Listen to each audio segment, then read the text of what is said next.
ચોક્કસ આ જગ્યાએ આવવા જેવું છે.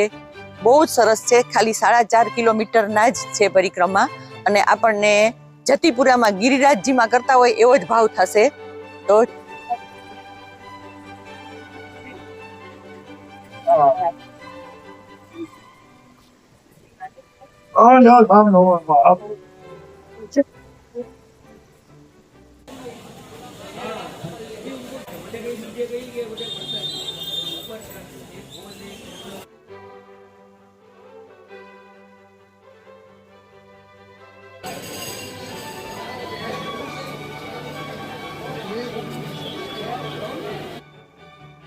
જય શ્રી કૃષ્ણ બધાને.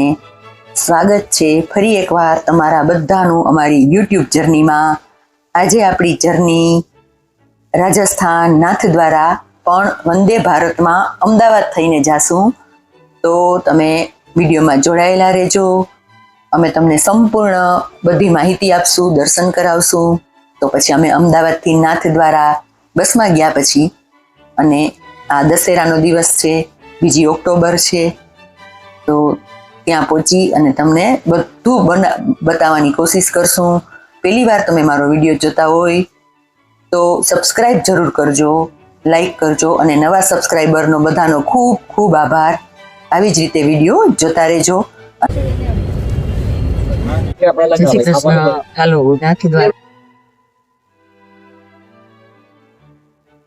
આ શ્રીનાથની બજાર, અને 90% ગુજરાતી લોકો અહીંયા આવે છે દર્શન કરવા. એટલે આ બજારની રંગત બધાને ખબર હોય, અને અત્યારે તો દિવાળીનો માહોલ હોય એટલે બહુ જ સરસ માહોલ છે. અને આજથી જ શયન આરતીના દર્શન દશેરાથી જ ચાલુ થયા. એટલે અમે ફટાફટ હોટલે પહોંચી અને દર્શન કરવા જાશું. પણ આ તમને એક ઝલક બતાવી દઉં. તમે બધા પણ મારી સાથે ચાલો નાથદ્વારાની ગલીઓમાં આપણે ફરીએ, દર્શન કરીએ.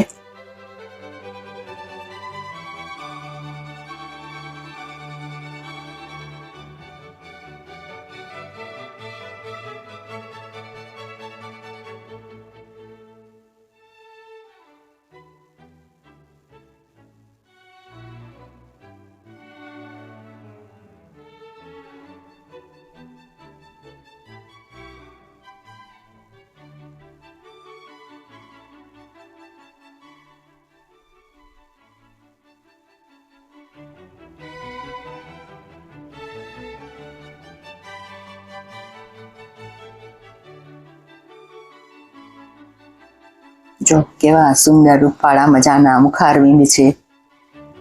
ત્યાંથી ખસવાનું પણ મને મન થતું નહોતું.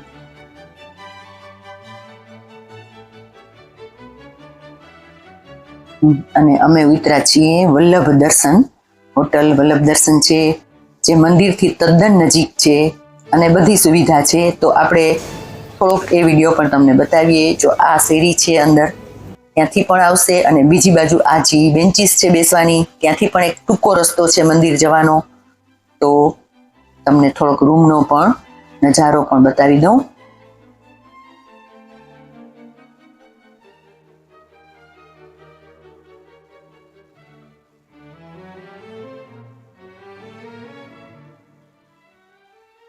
લિફ્ટની પણ સગવડ છે. 4 માળની બિલ્ડિંગ છે. ઉપર ટેરેસ પણ છે. આ અમારે 2nd ફ્લોર ઉપર રૂમ મળ્યો હતો. અને રૂમ નાની છે પણ સ્વચ્છતા અમને સારી એવી લાગી, અને ફેસિલિટી બધી જ હતી રૂમમાં. તો વાંધો ન આવે. અમે તો 4 થી 5 દિવસ રોકાવાનો પ્લાન છે, કારણ કે કાકરોલી જવું છે, સાવરિયા સેઠ જવું છે, કુંભલગઢ કિલ્લો જોવા જવું છે, સ્ટેચ્યુ ઓફ બિલીફ જવું છે. તો તમે વિડીયોમાં જોડાયેલા રહેજો. આપણે બધું જ એક્સપ્લોર કરીશું. અને આ ખાલી રૂમ તમને બતાવી દઉં. આ છે બહારનો પોર્ચ, અને સારી હોટલ છે. અને આ જો હવે દર્શન કરવા પહોંચી ગયા છે. આ અહીંયા ડિસ્પ્લે થતું જ હોય છે, અને જ્યારે દર્શનનો ટાઈમ હોય ત્યારે નથી શૂટિંગ કરવા દેતા, પણ બાકી તમે દર્શન પતી ગયા પછી અને પેલા બહારથી તમને વિડીયો લેવાની છૂટ છે. જો અહીંયા દર્શનના ટાઈમ બધા મંગલા, શ્રીંગાર, ગ્વાલ, રાજભોગ, થાન શયન આરતી એ બધા લખેલા હોય છે. અને પછી અમે બીજે દિવસે સવારે મંગલા કરવા તો આવ્યા જ હતા, પણ આ શ્રૃંગારના કરવા નીકળ્યા છીએ. ગેટ નંબર 2 પ્રીતમ પોલ પાસે જે છે ત્યાં આ છે એનું મોબાઈલ સ્ટેન્ડ અને જૂતા ઘર છે. બહુ સરસ વ્યવસ્થા છે. અને અમારી હોટલ આ પ્રીતમ પોલ ગેટ નંબર 2 થી થોડીક નજીક છે, એટલે અમે અહીંથી દર્શન કરવા જઈએ છીએ.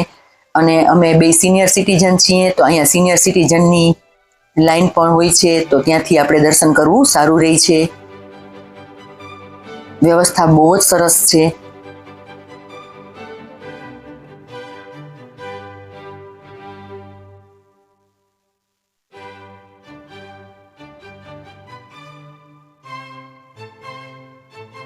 અહીં પણ ડિસ્પ્લે છે દર્શનના ટાઈમનો. અને પાસનું કાઉન્ટર પણ છે. કોઈને પાસ લઈ અને આગળથી પેલી લાઈનમાંથી દર્શન કરવા હોય તો એની બધી પણ માહિતી ત્યાં લખેલી છે.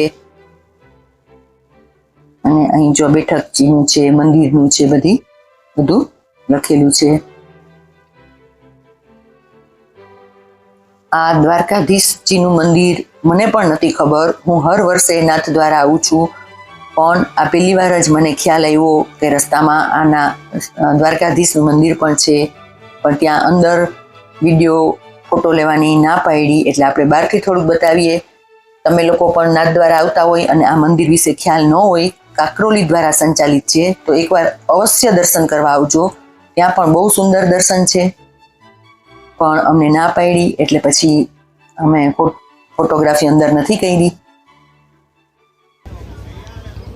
અને આપણે નાથ દ્વારામાં આવ્યા હોય અને નાસ્તામાં સવારે પોહા, ખમણ અને અહીંની ફુદીના આદુવાળી ચા ન પીએ એ તો બને જ નહીં. તો અમે બ્રેકફાસ્ટ એન્જોય કર્યો. ત્યાં નજીકમાં જ છે. અને અહીંના પૌવા એવા તો આપણે ઘરે કોઈ દિવસ ન બનાવી શકીએ. તો પછી અહીંયા ફાફડા જલેબી છે, પોહા છે, પણ ફાફડા જલેબી અમારે બીજી જગ્યાના ટેસ્ટ કરવા હતા. તો જ્યાં બધા જમતા હતા અને ખાતા હતા એ લોકોનો થોડોક રિવ્યૂ લઈ અને પછી એ નાસ્તો ત્યાં બીજી જગ્યાએ પણ ટેસ્ટ કર્યો.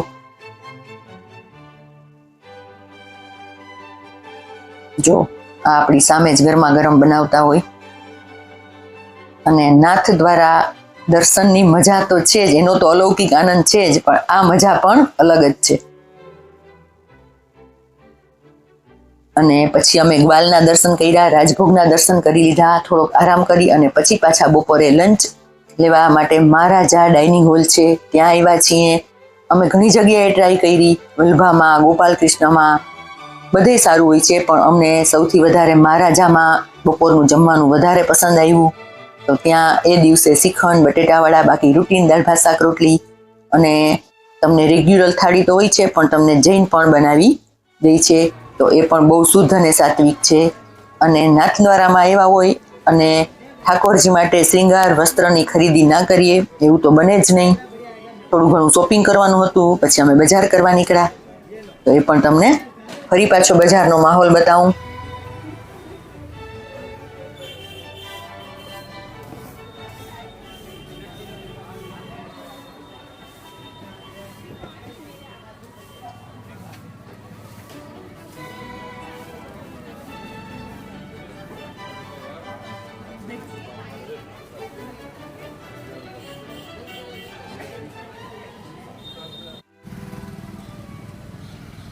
આ છે ગિરિરાજજીના મુખારવિંદ દાનઘાટી પરિક્રમા. એ મને પણ ખ્યાલ નહોતો, પણ અમારા ઓટોવાળા ભાઈએ અમને બતાવ્યું, તો અમે એ પણ ત્યાં દર્શન કરી અને પરિક્રમા કરવા જઈ રહ્યા છીએ હવે. તો એ તમને બધું બતાવીશ.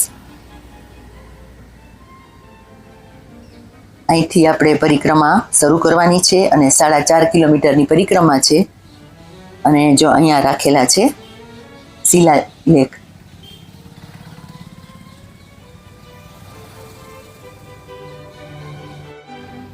અહીંથી દર્શન કરી, દંડવત કરી અને પછી અમે બે ઓટોમાં બેસી અને પરિક્રમા કરશું. અને ક્યાંથી કેવી રીતે જવાનું છે, નીકળવાનું છે, વચ્ચે કયો વ્યૂ પોઈન્ટ આવે છે, એ બધું તમને બતાવશું. મને આ જગ્યાની પણ નહોતી ખબર, આ પહેલી વાર જ ખબર પડી. તો ચાલો આપણે હવે એન્ટ્રી કરીએ ગિરિરાજ પરિક્રમામાં.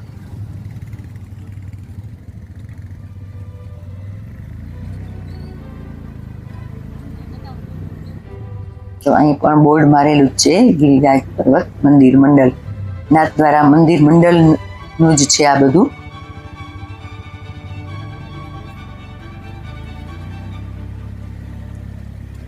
આ એન્ટ્રી માર્ગ છે પરિક્રમાની.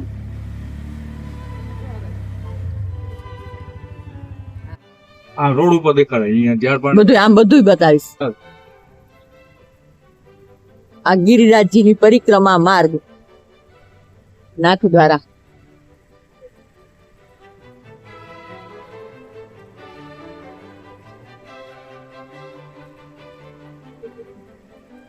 ચાલીને જ કરવી જોઈએ, પણ સમયનો અભાવ હતો એટલે અમે લોકો ઓટોમાં બેસીને કરીએ છીએ.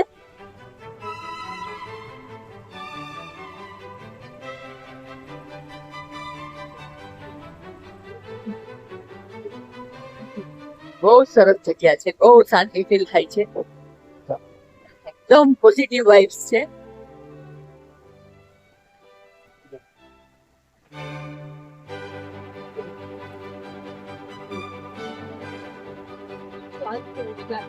મંદિર આવશે ને છેલ્લે? આવશે ને ત્યારે આવીને લઈ લેવું.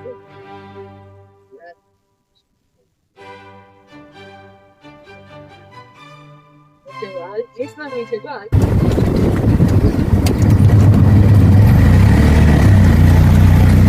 ऐसा धूप रहेगा तो रात को लेकर सो देखना है.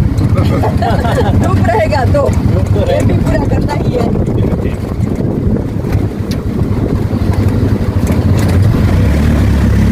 बारिश आएगी तो फिर नहीं हिम्मत करेंगे.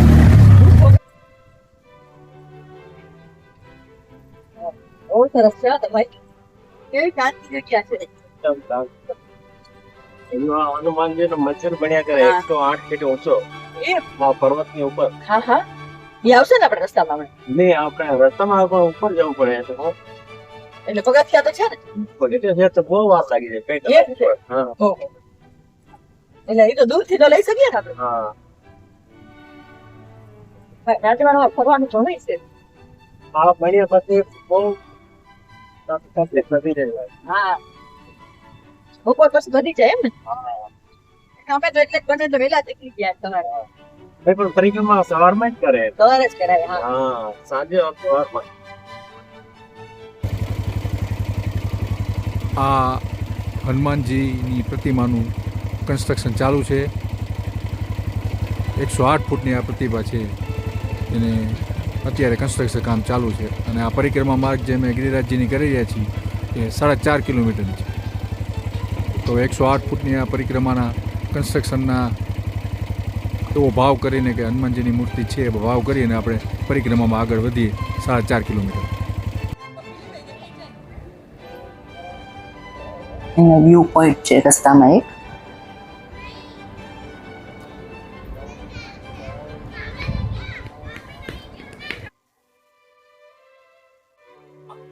આ અમે નાથદ્વારામાં છે ગિરિરાજજીની પરિક્રમા 4.5 કિલોમીટરની. આમ તો અમે ઓટોમાં કરી, પણ થોડુંક હવે જ્યાં મંદિર આવ્યું છે ત્યાં ચાલતા ચાલતા જઈએ છીએ. તો જ્યારે નાથદ્વારા આવો ત્યારે ચોક્કસ આ જગ્યાએ આવવા જેવું છે. બહુ જ સરસ છે. ખાલી 4.5 કિલોમીટરના જ છે પરિક્રમા, અને આપણને જતીપુરામાં ગિરિરાજજીમાં કરતા હોય એવો જ ભાવ થશે. તો જય શ્રી કૃષ્ણ બધાઈને.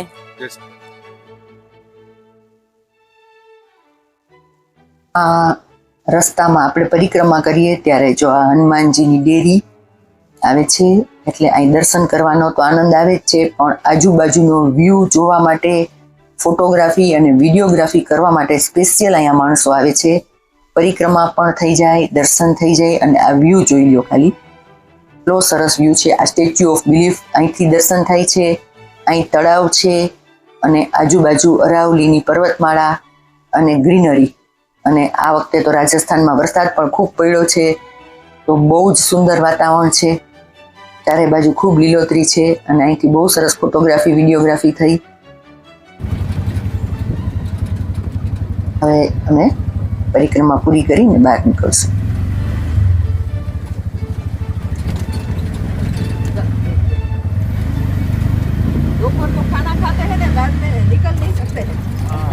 હા આપણે બહાર આવી ગયા ને પરિક્રમામાં હા પરિક્રમાથી બહાર આવી ગયા હવે. તો મુખારબેન હા મુખાર અચ્છા ગિરિરાજનો આ મુખારબેનથી ચાલુ કરી દઈએ આટલી પાછી મુખારથી આવી જાય ચાલુ હોય. કૃષ્ણ ભગવાનની મૂર્તિ રાખવી જોઈએ.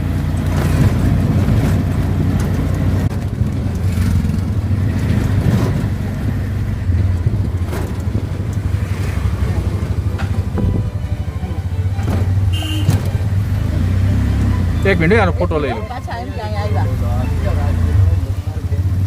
હા એક મિનિટ લઈ લો